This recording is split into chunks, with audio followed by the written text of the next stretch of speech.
ඔය අයියේ live class එකට ජොයින් වුණාද? ඔව් මම ලයිව් එකට හිටියා. සර්ගේ රෙකෝඩින් ටිකත් ඔක්කොම බලි ඉවර කරගත්තා. ඒක නම් මාරම හොඳට තේරෙනවා. මොකක්ද අනේ ඔන්ලයින් ක්ලාස් එක? ඇයියෝ දන්නේ නැද්ද? ඉසුරු සර්ගේ බයෝ ක්ලාස් එක ගැන. මං නම් ගෙදර ඉඳන් බයෝ ටික ගොඩ දාගන්නේ සර්ගේ ක්ලාස් එක නිසා. මත්නම් බයෝ එපා වෙලා තියෙන්නේ අනේ කොච්චර පේපර්ස් කරත් ලකුණු නැහැ. නෝටුක් ගොඩ ගිහිලා.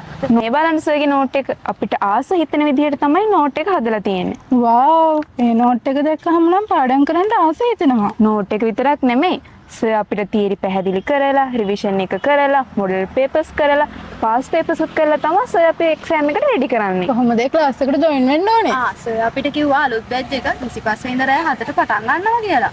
අපේ යාළුවෝ ගොඩක් මේ වෙලෙදි රෙජිස්ටර් වෙලා ඉන්නේ. මම ඔයාලට WhatsApp නම්බර් එක එවන්නම්. ඔයා ඒ නම්බර් එකට මැසේජ් එකක් දාලා ඉක්මනටම රෙජිස්ටර්